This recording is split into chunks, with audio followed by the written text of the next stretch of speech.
Dr. Ghatan, you are a dermatologist, and that basically means you're, a skin doctor and do all kinds of things with the skin, making skins look pretty, the face more firm and all that. So what about skin rashes? Dry skin, itchy skin. Where does that come from? How does it can get handled, and what are the effects of it? Is it dangerous?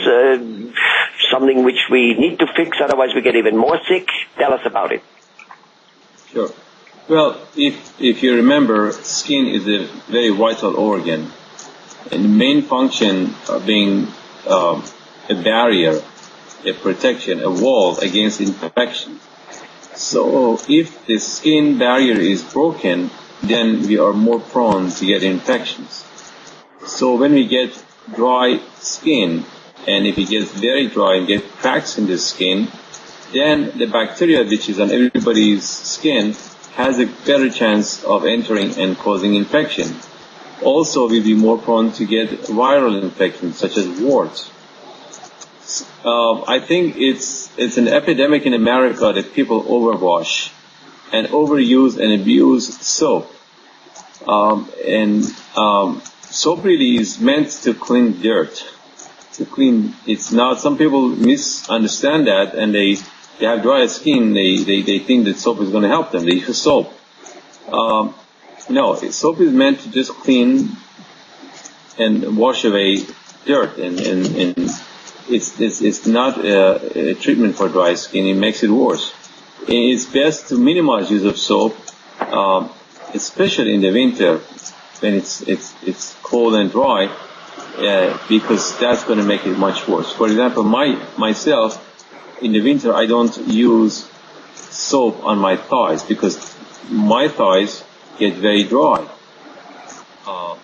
So I don't use it. Maybe once a week I use that. It's important to lubricate the skin,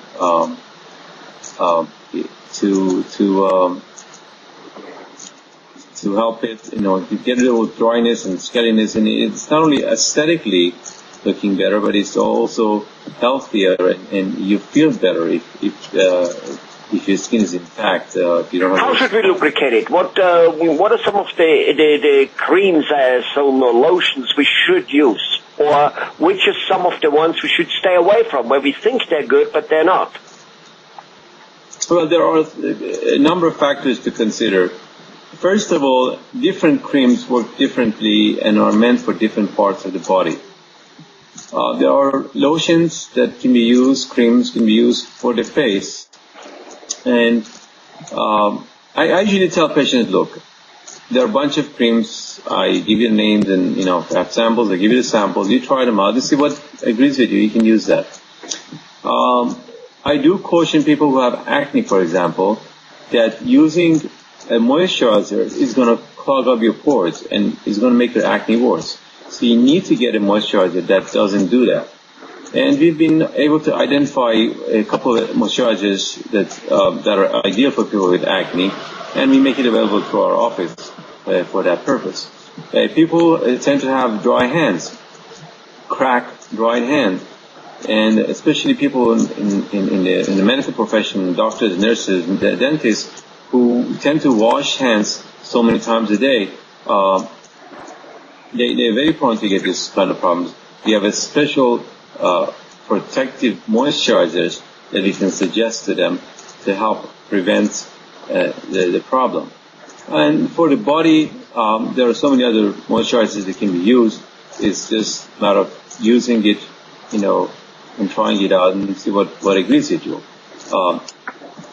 I do tell people that, especially people who have eczema, that if you take a shower, you don't rub the towel hard on your skin. Just tap dry, and then right afterwards you can use some moisturizer. It works much better. There's going to be better absorption, and you get a better result with it. Okay. Good. So basically keep the skin moisture with lotions. Try which one agrees with you, and don't wash so often. Right. All right. Yeah, I'm very sure that, because, we all think that if we don't shower down 3 times a day, we're not doing our job, but apparently it's not necessarily true. So let me ask you, since you mentioned the word not wash so often also, so what about, the 1 hour soaking in a bathtub with whatever salt waters and with whatever type of thing, good thing, not so good thing for the skin? Well, there are times that we do suggest to soak the body in water, and we have medication that we add to the water to help the skin. For example, for psoriasis, we have a special oil that can be added to the water, and we advise the patient to soak in there for 15-20 minutes at night. Again, washing too much is not ideal, but there are times that soaking would be beneficial. Right. And let me ask you, is in terms of soap, most people, and you see it advertised on television, they use, very strong soaps with strong deodorizers in it, and then there are the soaps, whatever the ivory soap or whatever the name brand is, which are rather natural, and there are many other ones out there. And frankly, because I use most of those ones, you need to wash and scrub a little more often, otherwise you still might possibly be smell afterwards. So the real heavy deodorants work better for that purpose of, so to say, getting sprinkly clean or whatever they call it. But are they more daunting on the skin? Are they drying the skin more than the more natural ones? Do you have any data on that? Yeah, sure they do.